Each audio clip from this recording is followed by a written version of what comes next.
नेत्रं रघुवंशनाथं कारुण्यरूपं करुणाकरतं श्रीरामचन्द्रं शरणं प्रपद्ये। बोले सियावर रामचंद्र की जय। सबका बहुत बहुत स्वागत है। ये जो सत्र है इसमें यात्रा है। एक यात्रा ये है जो आप करके यहां आए हैं, एक यात्रा और है जो शब्दों से है, मंत्रों से है, जिससे कथा आप तक पहुंचती है। राम ही केवल प्रेम प्यारा, जान ले सो जानन हारा। राम के लिए एक ही शब्द है और वो है प्रेम। राम को जानने के लिए अनुराग होना बहुत जरूरी है। आप बहुत तपी हैं, योगी हैं, लेकिन ठीक है, वो अपनी जगह है। लेकिन अनुराग के बगैर, प्रेम के बगैर जानना या समझना, वहां तक पहुंचना बहुत दूरी है। जो हमारे साथ आज इस सत्र में मौजूद हैं, ये वही लोग हैं जो रास्ता बताते हैं, रास्ता दिखा सकते हैं, और वहां तक पहुंचना हमारा अभीष्ट है। आचार्य मिथिलेश नंदनी शरण जी आध्यात्मिक विचारक हमारे साथ मौजूद हैं। मानस मर्मज्ञ, मानस की पंक्तियां, और वो जो ऐसी कथा जिसको कि पूरी दुनिया में गा गा के गाया जाए, बताया जाए, ऐसी मानस की पंक्तियों के साथ वो यात्रा यहाँ इस वक्त प्रारंभ होगी। स्वामी प्रणवपुरी जी महाराज महाकाल लोक उज्जैन से आप आए हैं, सॉफ्टवेयर इंजीनियर भी हैं। तमाम सारी यात्राएं हैं जो यहाँ यात्राओं का जो संगम है यहाँ पर मौजूद है, और सारे बड़े विशेषज्ञ लोग यहाँ पर मौजूद हैं। मैं आचार्य मिथिलेश नंदनी शरण जी को कहता हूं कि जहां से मैंने एक पंक्ति उठाई वहां आपके पास सागर है। मैंने कहा राम ही केवल प्रेम प्यारा, जान ले सो जानन हारा। जी महाराज। सुंदर पंक्ति आपने रख दी है। ये सूत्र है भगवान श्री राम की ओर बढ़ने का। भगवान का अपना जो नाम है श्री राम, उस राम शब्द की मूल क्रिया ही प्रेम से जुड़ी हुई है। उसका तात्पर्य यही है व्याकरण में, क्रीड़ा के अर्थ में, उल्लास और उत्साह के अर्थ में। पर एक महत्वपूर्ण शब्द है उस पंक्ति में जुड़ा हुआ जो आपने कहा है, राम ही केवल प्रेम प्यारा। ये एक घोषणा है, श्री राम के विषय में एक प्रतिज्ञा का उद्घोष है। प्रेम तो संसार में सर्वत्र देखा जाता है, फिर ऐसा कौन सा प्रेम है जो श्री राम के लिए प्रिय होता है और हमें श्री राम की ओर ले जाता है। संसार का जो नाम रूप का ये अनंत विस्तार है, ये सारा ही प्रेम से भरा हुआ है। पर इस प्रेम की कोई एक ऐसी उत्कृष्ट प्रजाति है जो जीव के को ईश्वर के सम्मुख कर देती है, और प्रेम की उस प्रजाति को अभिव्यंजित करते हुए गोस्वामी पाद ने कहा, प्रेम मात्र नहीं, केवल प्रेम। और आगे उसका विस्तार करते हुए एक दोहे में कहा, नहीं केवल प्रेम, केवल कहने से स्पष्ट नहीं होता हो, ऐसा प्रेम जो आपको कैवल्य की अवस्था में ले जाए, ऐसी प्रीति जहाँ श्री राम के अतिरिक्त कुछ भी और शेष नहीं रहे, मात्र श्री राम की ही प्रतीति शेष रहे। मैं गोस्वामी जी के एक दोहे से इस बात को आपकी इस पंक्ति का विस्तार देता हूँ, जिसमें वो कहते हैं कि बने तो रघुबर से बने, के बिगड़े भरपूर, तुलसी बने जो औरते, ता बनबे पे धूर। हम संसार में जिससे भी हित सद है उससे प्रीति करने को प्रस्तुत हैं, तो यह प्रीति हमें श्री राम से नहीं जोड़ती है। जब ऐसी प्रीति श्री राम से हो कि संसार शून्य हो जाए, ऐसी प्रीति जगह कि संसार में किसी और पदार्थ की कामना शेष नहीं रहे, तो वह पंक्ति घटित होती है जो आपने पढ़ी है, राम ही केवल प्रेम प्यारा। और जिनको श्री राम से प्रेम हुआ है, वे विभीषण हों, वे सुग्रीव हों, वे वानर भालु हों, उन्होंने बाकी सब कुछ छोड़ दिया है, केवल श्री राम का वर्ण किया है, क्योंकि भगवान कैवल्याधिपति हैं। एक बड़ी मशहूर कहावत है इंग्लिश में, जो अपने जीवन में ईश्वर को दूसरे स्थान पर बिठाता है वो असल में उसे विस्थापित करता है, क्योंकि मनुष्य के जीवन में परमात्मा सदैव प्राथमिक है, कभी द्वितीयक नहीं हो सकता है। तो जो श्री राम को प्रेम करता है, संसार की बाकी सारी अतृप्तियाँ, आकांक्षाएँ, कुंठाएँ उससे निवृत्त हो जाती हैं। श्री राम को पाने के बाद कुछ और पाना शेष नहीं रह जाता। महाराज जनक के दूतों ने झलक भर देखी है राम जी की, और अयोध्या आए हैं संदेश लेकर के। महाराज दशरथ ने उनसे पूछा है, हमारे बच्चे कैसे हैं, तुमने देखा है? एक निगाह जिन दूतों ने श्री राम को देखा है वो कहते हैं महाराज हमने देखा है और उस देखने का प्रभाव ऐसा है कि देव देख तव बालक दोऊ अब न आँख तर आवत को। हमने ऐसे देखा है उनको कि अब और किसी को देखने की लालसा हम में शेष नहीं रही है। महाराज जी फिर प्रश्न ये एक और खड़ा हो जाता है, और इसको ऐसे ही मतलब इसको सिर्फ पत्रकार की दृष्टि से नहीं जो मानस को पढ़ते हैं, और सवाल इसलिए प्रश्न इसलिए कि लोगों को वो अंतर वो भेद स्पष्ट हो।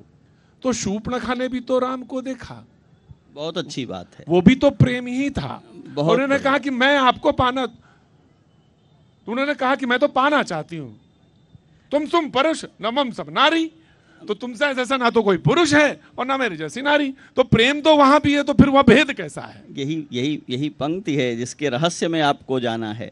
शूर्पणखा को श्री राम से जो प्रीति हुई है, यद्यपि वह राक्षस भाव होने के कारण उसकी चेतना कुंठित है, लेकिन इतनी बात तो उसे भी समझ में आ गई है कि महाराज हम जिसको पुरुष कह करके समझ रहे हैं वो असल में आप पुरुष नहीं हैं, पुरुषोत्तम हैं, और मैं जो अपने को नारी कहकर प्रकट कर रही हूं, मैं नारी नहीं हूं, मैं राक्षसी हूं, मैं बन करके नारी आई हूं।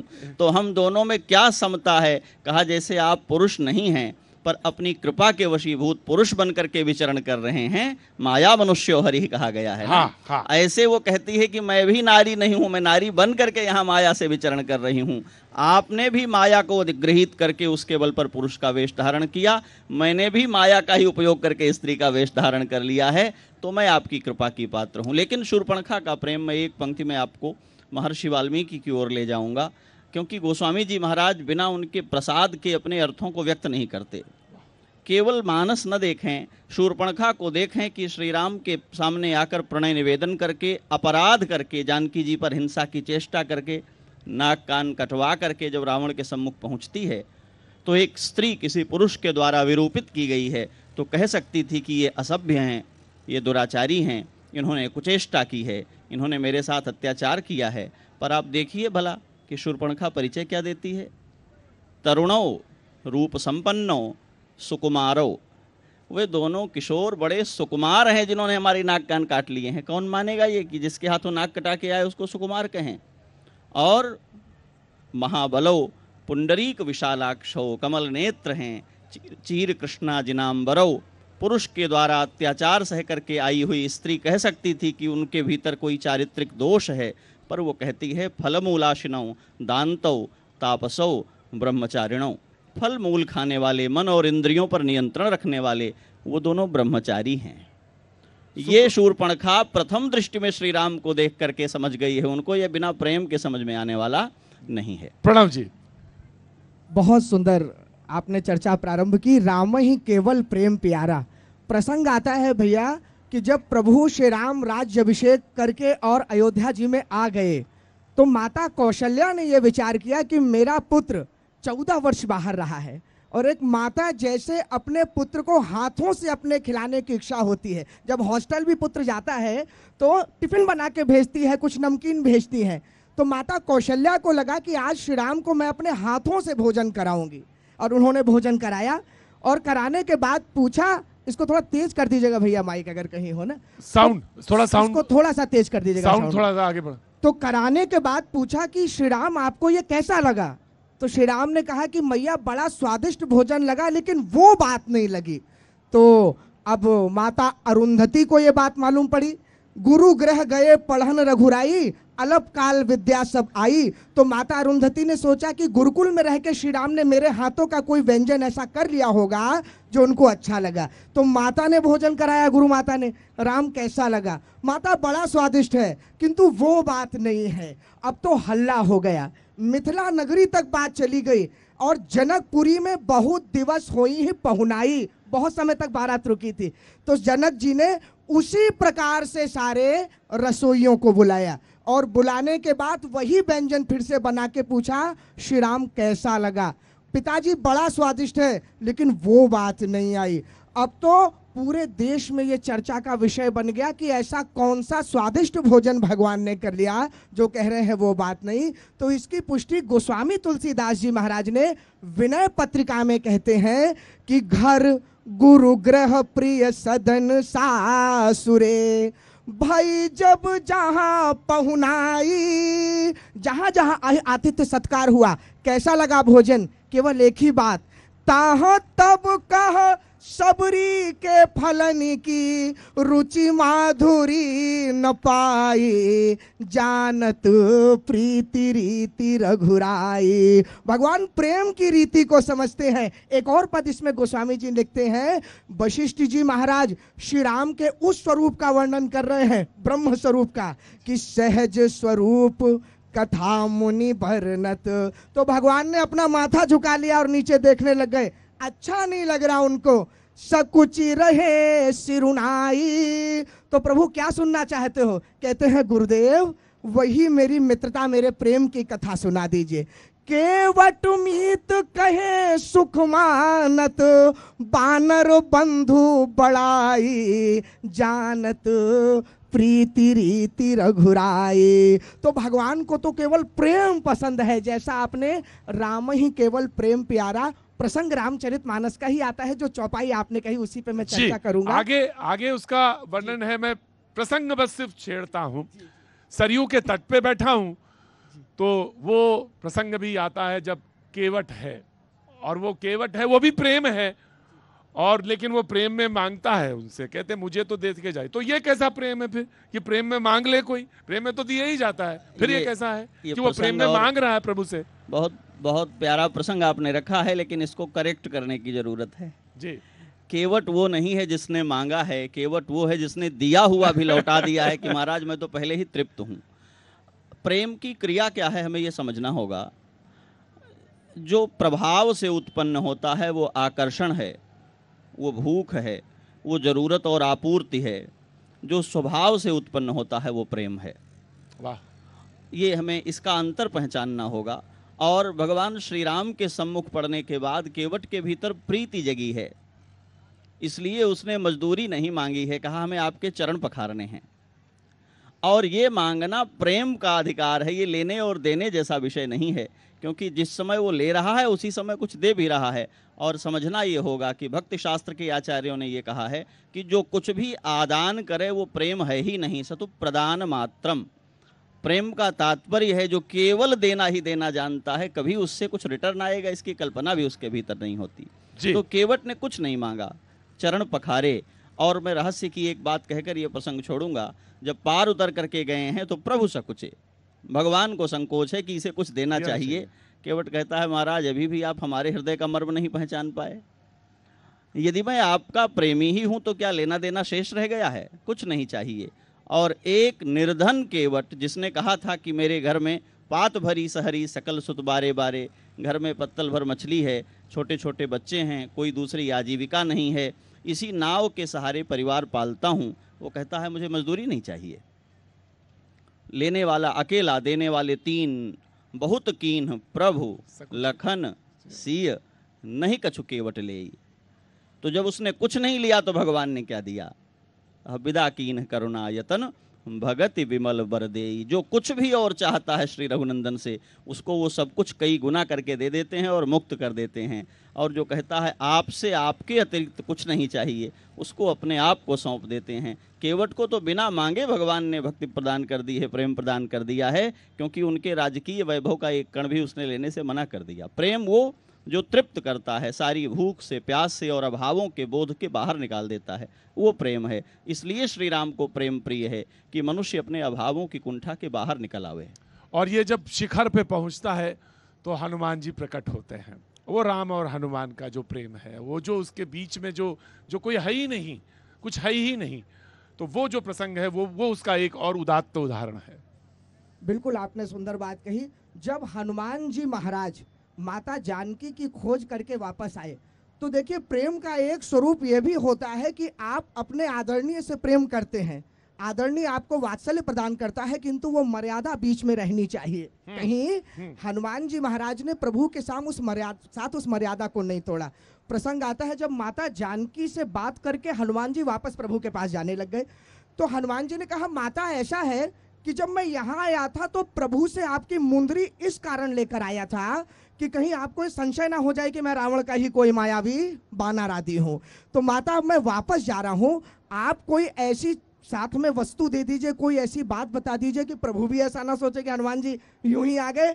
तो चूड़ामणि दी, लेकिन कहा माता अभी आपने संशय किया, मुझे रामदूत में मातु जानकी कहना पड़ा, तो आप कुछ और ऐसी बात बता दीजिए जो केवल आप दोनों के बीच में रही हो। देखिए माता जानकी क्या सुंदर हनुमान जी से कहते हैं, हनुमान जी ऐसा करना, तात शक्र सुत कथा सुनायो, बानो प्रताप प्रभु ही समुझायो। वो जो जयंत ने मेरे चरण में चोंच मारा था ना, सीता ही चरण चोंच हति भागा, मूड मंद मति कारण कागा, वो कथा सुना देना। एक क्षण में प्रभु ने बाण निकाल लिया था, और देखो मैं यहाँ पे बैठी हूँ, अभी तक प्रभु का बाण नहीं चल रहा। जाके कथा सुनानी है, लेकिन साथ में संकोच भी है कि पति पत्नी के बीच की बात है। प्रभु को ये स्मरण दिलाना है कि प्रभु बाण चलाइए। हनुमान जी महाराज प्रभु श्री राम के पास जाते हैं। प्रभु कहते हैं एक बात बताओ हनुमान जी, कैसी है जानकी जी, आप कुछ उसकी स्थिति बताइए माता जानकी की। तो वो कहते हैं देखो प्रभु, ऐसी स्थिति है जैसी स्थिति आप एक बार देख चुके हैं माता जानकी की। देखिए संकेत दे रहे हैं, कहाँ देखी? बोले प्रभु जिस समय आप धनुष उठाने जा रहे थे, धनुष यज्ञ का प्रकरण है, और प्रभु चले जा रहे थे, तो गोस्वामी जी ने लिखा सहज ही चले सकल जग स्वामी, मत मंजुवर कुंजरगामी। जैसे मदमस्त हाथी चलता है, और वहां सबकी धड़कनें बढ़ रही थी कि जल्दी धनुष उड़ जाए।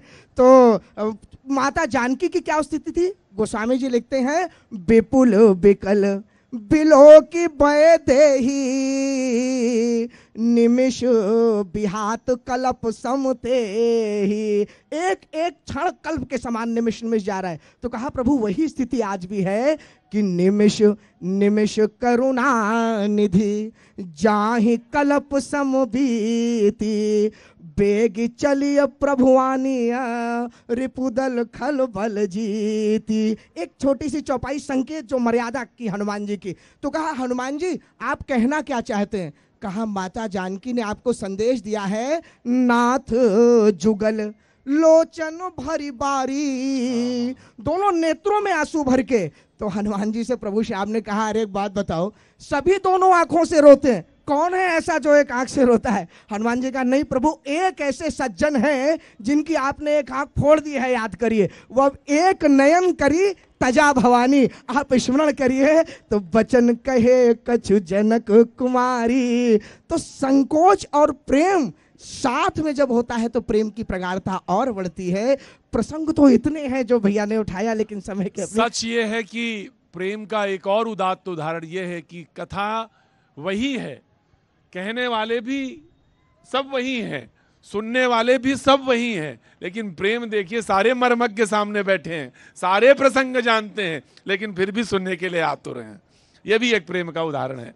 हम लोग ऐसे अवसर पर अयोध्या में बैठे हैं जी। ये मार्गशीर्ष शुक्ल पक्ष है, और कल हमारे युगल सरकार का विवाह महोत्सव होना है। आज मटकोर हो रहा है, हमारी श्री किशोरी जी सखियों को साथ लेकर कमला जी का पूजन करने जा रही हैं। हम प्रेम की सारी कथाएं कह दें तो झूठी हो जाएंगी यदि हम इनके युगल के प्रेम की चर्चा नहीं करें। सारी अयोध्या पुष्पवाटिका मना रही है। एक ऐसा प्रेम है श्री राम के जीवन में जो उनकी अभिरामता को प्रकट करता है, जो उनको श्री राम बनाता है, और उनकी जो रम्यता है उसको इस लोक पर जाहिर करता है। और वो है महाराज जनक की पुष्पवाटिका में मालियों की अनुमति लेकर के दोनों भाई हाथ में दोना लिए हुए तुलसी पुष्प चुनने गए हैं, और पहली बार उनके कान में किसी के पायल की घुंघरुओं की ध्वनि आई है तो सिहर गए हैं। राजकुल में भगवान का प्राकट्य हुआ है तो पहली बार पायल की ध्वनि सुनाई पड़ रही हो ऐसा नहीं है। माताओं ने पालन किया है, कोई बाबा जी के आश्रम से तो निकल कर नहीं आए हैं, लेकिन जब आज उनको सुनाई पड़ती है वो ध्वनि, तो गोस्वामी पाद कहते हैं कि कंकन किंकिनी नूपुर ध्वनि सोनी, कहत लखन सन राम हृदय गुनी। बहुत बार घुंघरू सुने हैं, लेकिन आज की इस ध्वनि में जो नशा है, इसमें जो मदिरा है, मानहु मदन दुंदुभी दीन्ही। और पहली बार ऐसा होता है जब धर्म विग्रह मर्यादा पुरुषोत्तम श्री राम को कोई चीज़ प्रिय लगी है, और उस प्रियता के साथ एक संकोच, एक माधुर्य और लावण्य का ऐसा मिश्रित रूप जिसमें उन्हें इस बात की भी चिंता है कि कहीं ये प्रियता मुझ पर प्रश्न चिन्ह तो नहीं लगा देगी। अपने मन को टटोलते हैं और कहते हैं मेरा मन जो आज तक कभी किसी विषय को लेकर के विकल नहीं हुआ, एक ऐसी प्रीति जो श्री राम को द्रवित करती है, अभिभूत करती है, और भूल जाते हैं कि मेरे साथ मेरा अनुज है। और एक राजकुमारी के सौंदर्य की चंद्रमा के साथ उपमा करने लगते हैं, सराहना करने लगते हैं। और ये प्रेम उनके हृदय में, यही वह प्रेम है जो मानव जीवन को सबसे अधिक आक्रांत करता है, प्रभावित करता है, आकारित करता है और परिवर्तित कर देता है। सामान्यतः यहाँ पूज्य चरण सन्यासी महानुभाव भी विराजमान हैं, उनके लिए मैं ये बात नहीं कह रहा हूँ। स्वामी जितेंद्रानंद जी महाराज बैठे हैं और सारे संत बैठे हैं, इनको तो किसी और विलक्षण ही, वह केवल प्रेम है जो इनको इधर ले आया है। लेकिन एक प्रेम वो है जो हमारे यहाँ युगल का प्रेम है, और जिसके कारण श्री राम की वो रम्यता प्रकट होती है कि वेदों के मंत्रों के द्वारा जो परमात्मा तृप्त होता आया था, वो गालियां सुन सुन करके धन्य होता है, क्योंकि श्री जानकी ने उनके भीतर वो प्रेम का अंकुरण कर दिया है।